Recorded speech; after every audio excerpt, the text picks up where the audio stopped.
informed by some of the programmers that we wouldn't have a Q&A for this the second round. So I apologize, but yes, I am the executive producer, sole actress, and writer of Minstrel versus Puppet. So thank you guys so much for coming and watching all these films. So, yeah, does anybody have a question? What is your name again? Hannah Bonecutter. Hannah Bonecutter. Anyone have any questions for Hannah?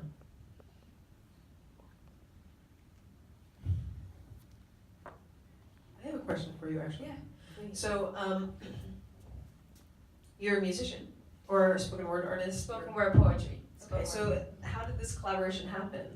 I thought it was just a beautiful way to play both sides of this story that I think like people don't consider to be opposite sides necessarily. Mm-hmm. Like they don't consider these two sides. So tell us how you came upon the story and how this collaboration happened. Definitely. Well, thank you.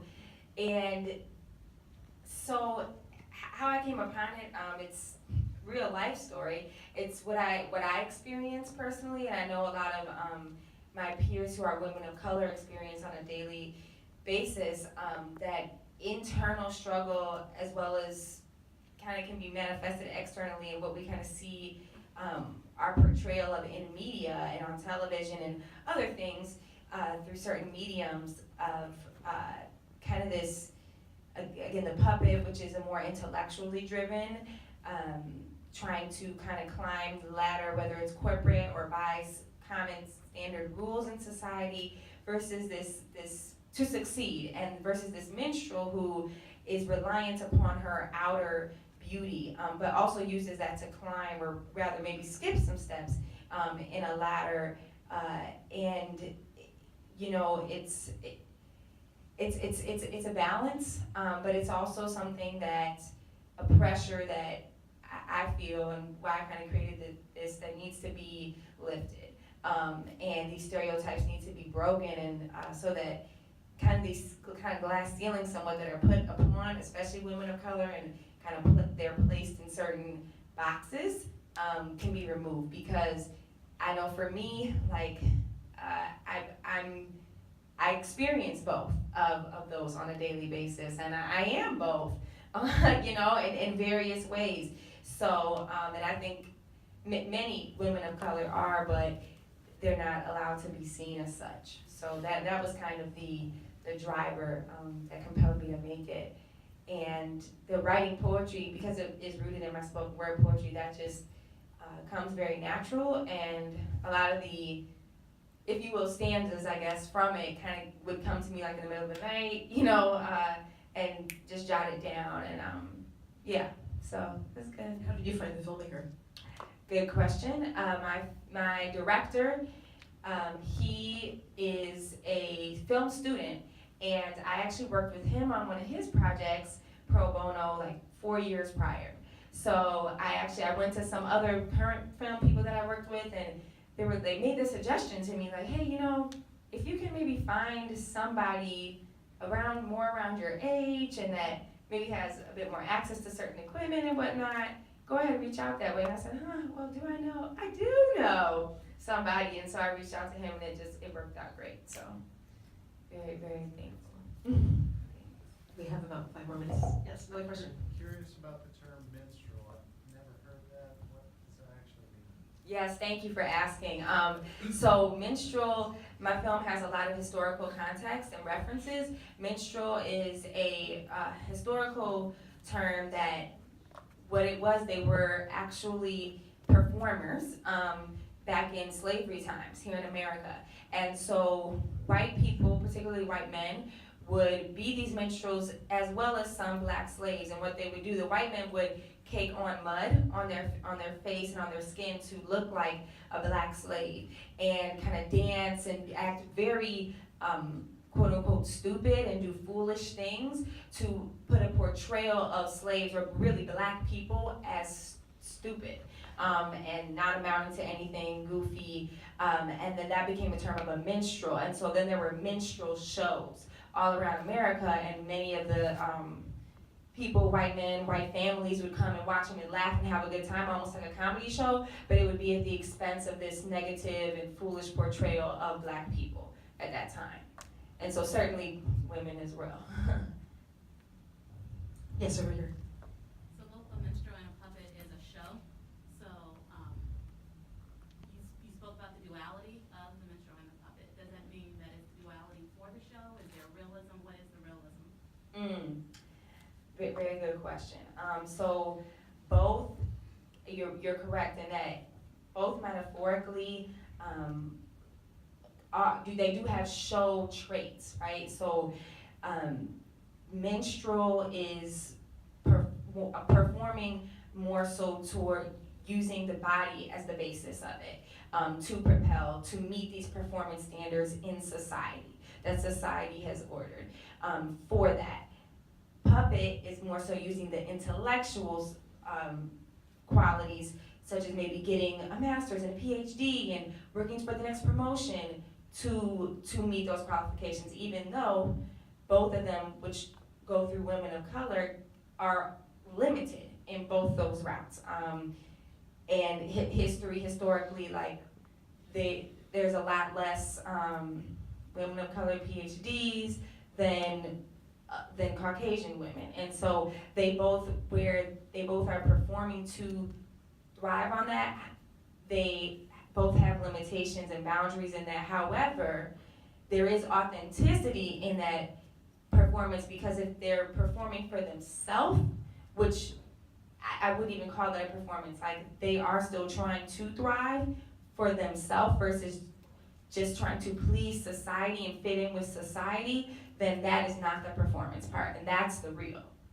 So I'm trying to show both of those. I do think that the metaphors work really well because performance is still a job of a human, right? Mm-hmm. So I like that. Thank you. Yes, back here. I really liked the exploration of code switching in your performance. I thought it was phenomenal, but how each character spoke to a different group.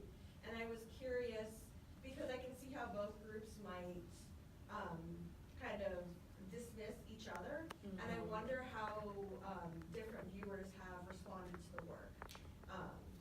Yeah, absolutely. Thank you for that question. And thank you for the compliment. I appreciate it. Something I definitely worked on in the studio with recording the audio. So it's still the film right now. It's still private on its film festival circuit.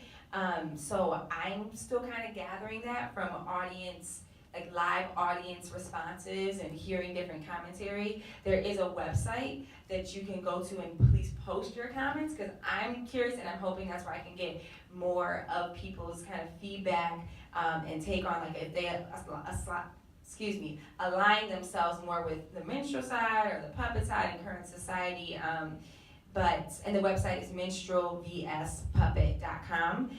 I will say at one live film competition in Chicago, which is where I'm from, there was definitely some controversy in the audience. Soon after there was a panel discussion on the different, there was only 4 films shown, and after a certain question got pushed at me of why, or asked to me why, I guess the audience member saw the puppet as more of a protagonist, and why didn't she essentially reach out more or something to the minstrel earlier. That's one interpretation, and that to me would seem like a person who more so aligns with the puppet side, right?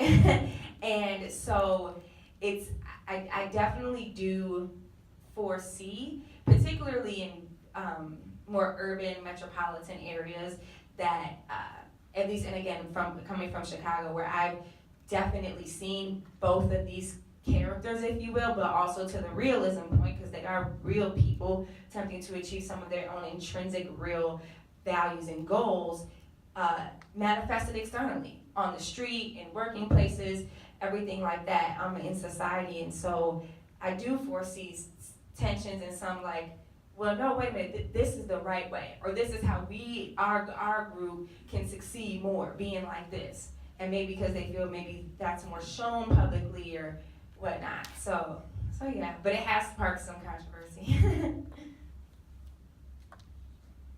Yes, in the middle, this will be our last question. Yeah, I think the project hits on it correctly, because I think it's no different than saying, why don't you reach out? Well, in actuality, both the minstrel and the puppet are coming from two different worlds in their own way.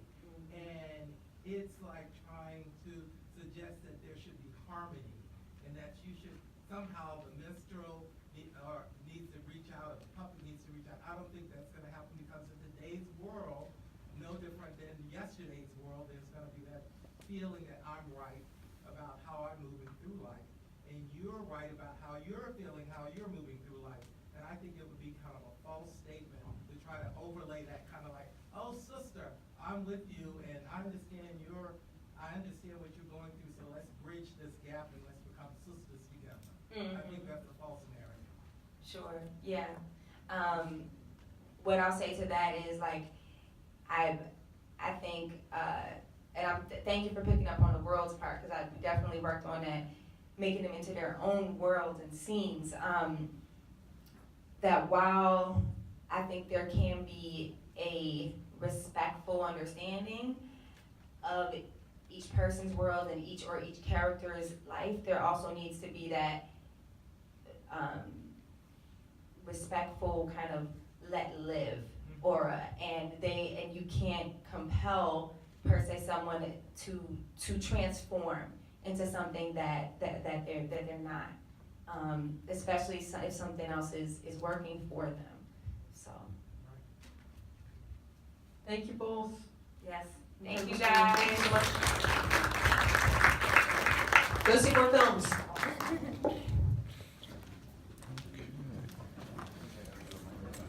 Thank you.